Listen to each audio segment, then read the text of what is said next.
Quarto lugar, você que está querendo sair de dívida, aprenda a gastar sabiamente. Na palavra de Deus, em João capítulo 6, versículo 12, nós lemos o seguinte: E quando já estavam fartos, disse Jesus aos seus discípulos: Recolhei os pedaços que sobraram para que nada se perca. O nosso Deus é o Deus da economia. Mesmo os pedaços de pão que havia sobrado, Deus não queria que se perdesse assim. E Jesus, então, instrui aos seus discípulos para que ajuntem tudo e iam fazer uso daquilo mais tarde. Nós, às vezes, levianamente vamos saindo, comprando, sem realmente pensar e sabiamente investir o nosso dinheiro. Para poder fazer isto, você precisa criar algumas coisas. A primeira delas, criar uma resistência contra vendedores. Eu sei porque eu já fui vendedor. E vendedores, eles têm uma capacidade impressionante para nos persuadir. Chega para você dizendo: olha, você precisa de comprar esta enciclopédia. O seu filho vai aprender barbaridades. Ele vai ser capaz de fazer todos os trabalhos que são exigidos lá na escola. E ele vai conversando suavemente, e daí um pouco você está convencido ou convencida de que você realmente precisa de comprar aquela enciclopédia. Para depois, quando você já assinou as duplicatas e tudo mais, descobrir que você não é casado, que não tem filhos e tudo mais. Porque um bom vendedor, ele é capaz de vender picolé no Alasca. E nós, às vezes, não temos aquela força para resistir a um bom vendedor. E para quem está querendo sair de dívidas, é mais do que necessário que você determine que não vai comprar à torta e à direita. Você somente vai comprar aquelas coisas que realmente precisa. Então é necessário desenvolver essa resistência contra os vendedores. Também você precisa desenvolver algumas perguntas críticas. Será que esse objeto faz realmente o que ele promete? O vendedor está dizendo que este ferro lava, passa e cozinha. Será verdade isto? Será que é o melhor preço? Também, por favor, numa cidade como São Paulo, você não pode viajar daqui até a Zona Norte, Zona Sul, Zona Leste, para ver qual é o melhor preço, porque só de gasolina você já consumiu muito dinheiro. O que eu estou dizendo é que às vezes um telefonema pode ajudar você a comparar preços e tudo mais. Noutras palavras, aprenda a gastar sabiamente. E então agora vamos para o quinto lugar. Não presuma na graça de Deus. Isto é, contar levianamente com a graça de Deus. Eu tenho descoberto que há pessoas que dizem: não, eu vou fazer isso pela fé. Eu conto com a graça de Deus. Olha, eu não sei se isto é realmente contar com a graça de Deus e fazer pela fé. Muitas vezes é uma presunção. Muitas vezes é uma leviandade. Até igrejas são às vezes construídas nessa base. E muitas vezes os comerciantes passam e falam: que lindo templo, pena que esses crentes não pagam a dívida. Pega mal, fica feio para nós. Se é realmente verdade que Deus está testando você, na hora exata do pagamento o dinheiro vai chegar. Se a conta da luz chegou, a hora de pagar chegou e o dinheiro não veio, é hora de você parar e pensar seriamente. Não fazer a pergunta: será que Deus está testando a minha fé? Não está, porque se ele tivesse, o dinheiro chegaria no momento. O que ele está querendo é que você descubra como foi que você investiu o dinheiro. Ele veio, mas você gastou de uma outra maneira, precipitadamente, não sabiamente, etc. Então é uma análise para você. É um momento de análise para você parar e ver aonde é que você está pondo o seu dinheiro. Então não presuma na graça de Deus. Mateus capítulo 4, versículo 6 e versículo 8. Deus, Jesus Cristo, realmente falando com Satã para não tentar o Senhor, seu Deus. Muitas vezes nós tentamos a Deus, nós colocamos Deus no canto da parede e falamos: Senhor, o Senhor tem que fazer isso, porque se o Senhor não fizer, o nome do Senhor estará sujo, a minha reputação estará na lama. Olha, isso não fica bem para o servo do Senhor, para um homem, para uma mulher, para um jovem que teme ao Senhor. Muitas vezes jovens, até quebrando um princípio bíblico, partem, por exemplo, para o casamento sem considerar Provérbios capítulo 24, versículo 27, que diz o seguinte: cuida do teu negócio lá fora, apronta a tua lavoura e depois edifica a tua casa. Noutras palavras, jovem, o que Deus está falando é que antes de você realmente edificar a sua casa, antes de você se casar, você deve ter condições para casar. Ah, não, eu amo ela e eu vou morar até na casa do vovô, na casa da sogra. Pronto, já começa a desgraça aí.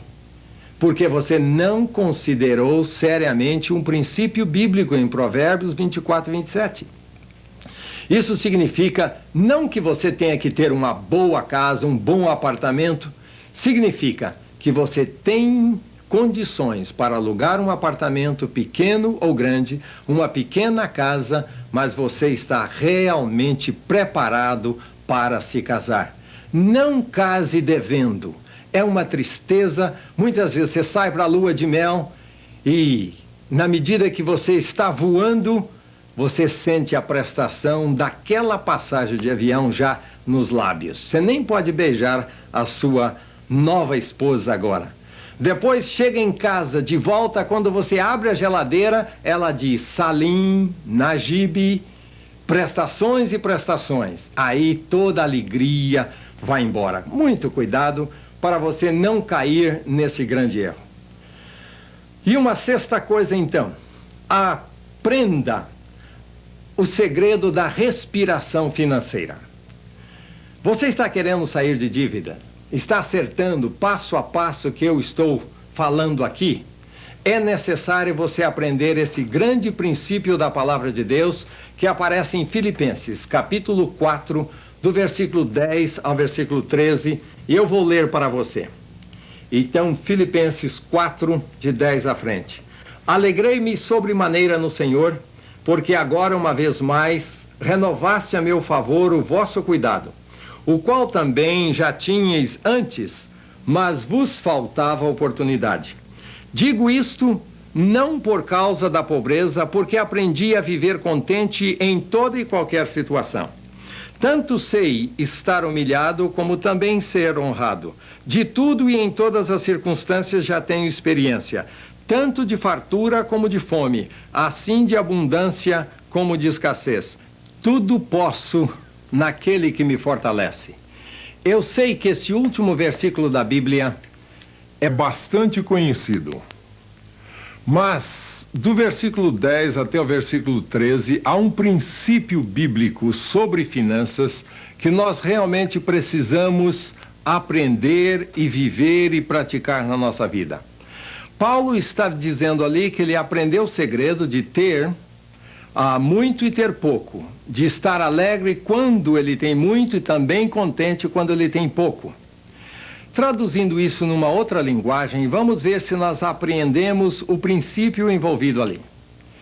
Suponhamos que você tenha um salário, e o seu salário é baseado em salários mínimos e você ganha 6 salários mínimos. Mas acontece que, olhando naquele planejamento, você está gastando 7 salários mínimos. Você vê, então, a coisa não vai funcionar. Cada mês, você estará entrando em dívidas. O que Paulo está dizendo ali é que ele sabia ajustar. Quando ele estava ganhando 6 salários, ele passava a viver dentro daquele orçamento. Às vezes, Deus, na graça e misericórdia dele, nos abençoa de tal maneira, às vezes estamos ganhando, por exemplo, 6 salários mínimos. Aí o nosso patrão fica tão contente e resolve dobrar o nosso salário. E nós então passamos a ganhar 12 salários mínimos. E na medida que passamos a ganhar 12 salários, nós começamos a gastar então uma barbaridade. Nós subimos o nosso padrão de vida. Começamos a gastar 13 salários mínimos.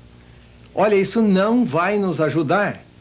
Deus aumentou o nosso salário para que nós pudéssemos talvez poupar mais, talvez economizar mais, talvez dar mais. É claro que quando o nosso salário sobe, muitas vezes também é necessário que o nosso padrão de vida suba. Mas será que tem que subir tanto assim? Suponhamos que seja 50 mil cruzados. Aí você está ganhando 50 mil cruzados e está economizando mensalmente 10 mil cruzados. Depois o seu salário dobra, vai para 100 mil. E eu estou falando assim porque a inflação talvez venha comer muito dinheiro aí. Quando você estiver vendo esse vídeo, já esse dinheiro está muito defasado. Mas ganhando 100 mil, você passa a gastar 99.998 cruzados. E aí estão sobrando só 2. Será que é isto mesmo que Deus quer? É claro que vamos subir o nosso padrão, mas não precisamos subir tanto assim. Eu me lembro bem, uma ocasião, com a minha esposa, fazendo supermercado, nós íamos de prateleira a prateleira e chegamos num lugar e ela falou, vamos levar um queijo mineiro para casa? E eu, como bom mineiro, falei, vamos, pegamos, olhei o preço, lá foi. Então colocamos no carrinho o queijo mineiro. E compramos. Na semana seguinte, voltamos para fazer novamente o supermercado. E ela falou, mas aquele queijo mineiro estava gostoso, hein? E aí, vamos levar outro? Levamos. Já na terceira vez, automaticamente foi indo e pegando o queijo mineiro. Ei, parem! Quem diz que nós temos que comer o queijo mineiro todo mês, toda semana? É muito fácil subir o padrão de vida. O difícil é descer o padrão de vida. Hoje, então, suponhamos, você está ganhando 12 salários mínimos, amanhã você perde o emprego, precisa encontrar outro, e nesse outro emprego você só ganha 8 salários mínimos. Mas você já acostumou a viver num padrão de 12 salários mínimos. Será que você estaria pronto e contente a abaixar o seu padrão? Na maioria das vezes, o que eu tenho encontrado é que as pessoas não abaixam o padrão. Continuam vivendo na base de 12, ganhando 8 e se afundando em dívidas. E cada vez mais estão numa pior. E Deus quer que você esteja livre e tudo mais. Portanto, você precisa aprender o segredo de viver com pouco e de viver com muito. Quando Deus dá em abundância, é tempo de economizar, é tempo de colocar na poupança, é tempo de guardar. Quando perde o emprego, precisa de outro, aí sim é tempo de alegrar, mesmo vivendo com um salário menor. Agora que nós já percorremos as várias maneiras e modos de procurar sair de dívidas, volte então a esse vídeo, reveja quais são e procure ver aonde é que você está falhando para você sair de dívidas. Nosso abençoar, Ele possa ser teu contra o mal, faz o leal, sempre firme está, e com o teu poder vem nos manter.